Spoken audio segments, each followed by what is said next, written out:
participando desse momento tão especial da Palavra de Deus. E como falamos no início, estaremos falando sobre a escolha de Deus. Que não é eu e você que escolhe, mas Deus que nos escolhe.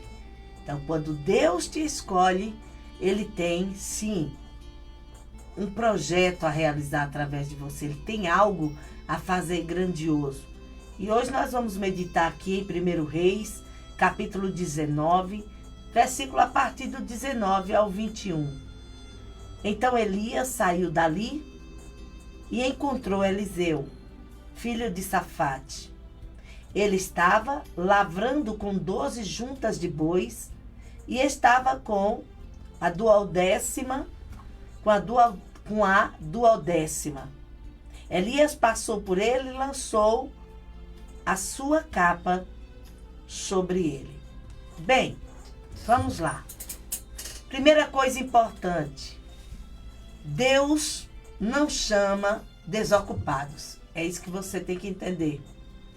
Deus não chama quem não tem nada para fazer. Às vezes você está sempre justificando. Senhor, manda outro porque eu não estou preparado. Sabe? Então, primeira coisa que você tem que entender: Deus, com a sua infinita misericórdia, Ele não chama os desocupados, mas sim os que são ocupados.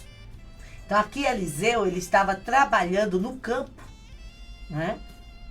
Quando Elias passou e lançou sobre ele a capa profética. Olha que coisa linda.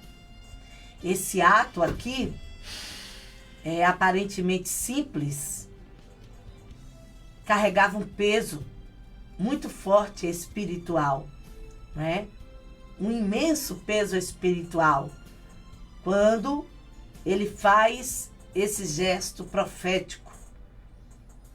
Ou seja, a partir daquele momento, estaria acontecendo um novo propósito, uma nova missão. E às vezes, muitos esperam que Deus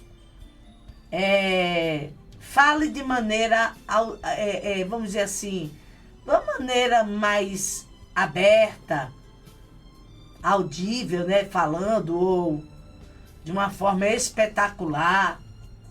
Mas Deus tem muitas formas de falar conosco.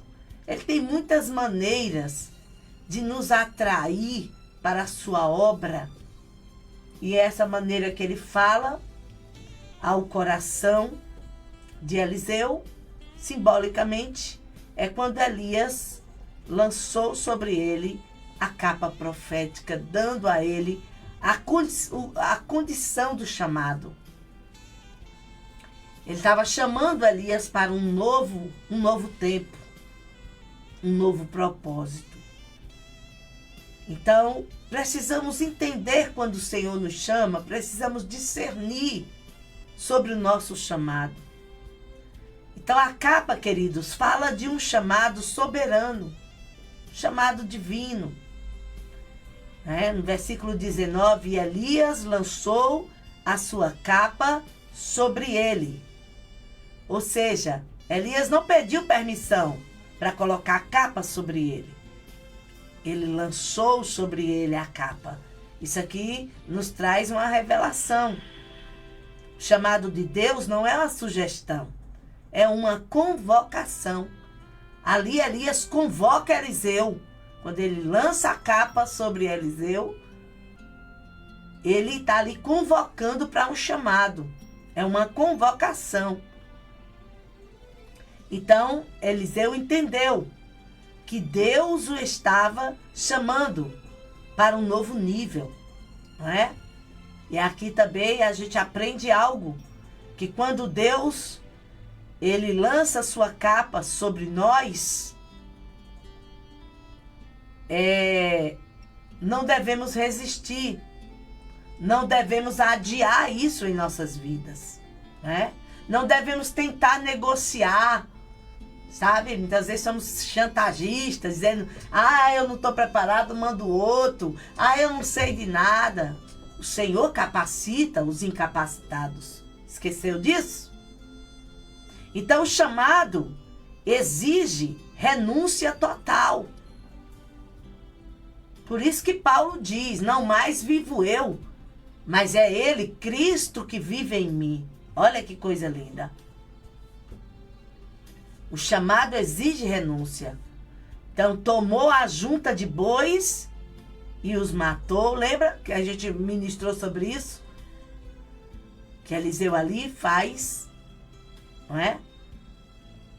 Então, Eliseu queimou a ponte com o passado. Até os bois ali do arado, ele pegou, matou os bois e deu para o povo. E foi atender o chamado. Não houve plano B. Ah, eu vou deixar uma partezinha dos bois aqui, vai que esse negócio não dá certo. Não.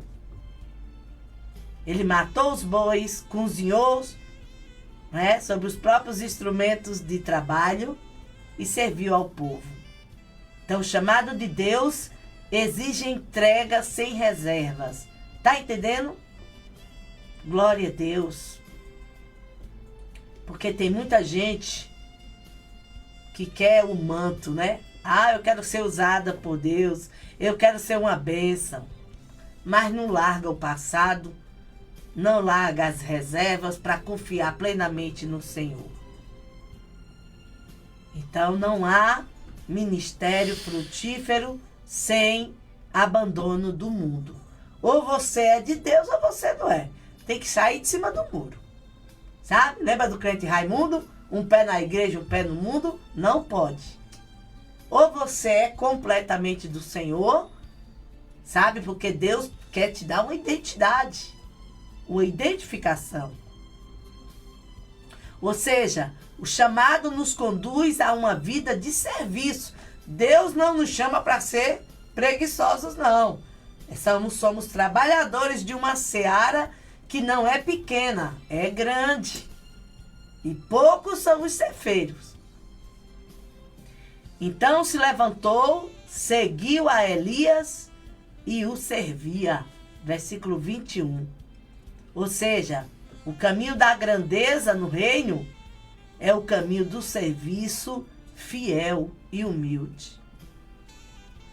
Nada prendeu a visão de Eliseu, quantidade de bois, arado, nada prendeu ele. Ele foi fiel à obra e humilde. Saiu e serviu, seguindo ali Elias, aprendendo com Elias o que ele iria fazer agora a partir daquele momento para Deus. Pra vocês terem uma ideia, ele lavava as mãos de Elias. Lá em 2 Reis, capítulo 3, versículo 11. Antes de fazer milagres, Elias ali orava e ele ia lá, lavava as mãos. Vamos aqui para você entender melhor. Eliseu é um grande fazendeiro, de repente, deixa tudo e Deus sabe. A mensagem aqui, né, para que você deixe suas coisas, não entenda. O chamado de Eliseu foi assim. A demonstração de fé foi essa. Ele não se prendeu, ele se desprendeu para a obra. E ele passa ali a fazer a obra de Deus com humildade, não olhando para aquilo que ele deixou para trás, mas fazendo tudo para a glória do Senhor e segundo o coração de Deus. Então lembre-se, antes de você pregar, louvar com autoridade, né? Sirva com humildade. É um dever do servo ser humilde, gente. É um dever. Porque o servo de Deus tem consciência do que é ser humilde. Então, quem não aprende a servir, não está pronto para liderar ou ensinar. E para encerrar, Deus está passando com sua capa hoje. Cabe a você entender isso. Ele está chamando pessoas comuns para propósitos extraordinários. Mas, para isso acontecer, exige discernimento para entender o chamado. Eliseu teve discernimento. Humildade para servir com fidelidade. E, é claro, coragem para abandonar o passado.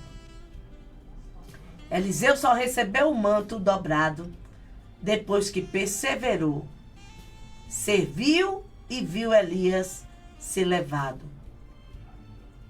Então, queridos e queridas, não despreze o dia das pequenas coisas. Muitas vezes, aquele dia das pequenas coisas será fundamental nas grandes coisas futuras. Vamos aprender com isso? Então, a capa caiu para quem estava pronto, não é? Glória a Deus. Então, quando Deus lança a capa, você nunca mais será o mesmo.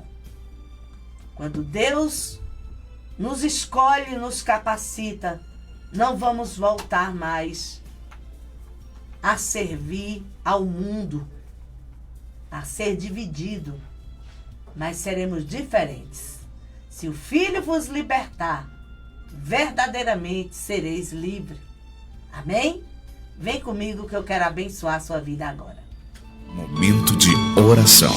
Vamos falar com Deus. É maravilhoso, Senhor. Eu fico assim, cada dia mais, cheia do teu amor, da tua misericórdia. Ao meditarmos na palavra de Deus, saímos mais fortes, pois esta palavra nos alimenta, nos firma, nos conscientiza de quem somos. E ainda essa semana o Senhor ministrou no meu coração sobre aqueles que estão com os olhos fixados nos gigantes.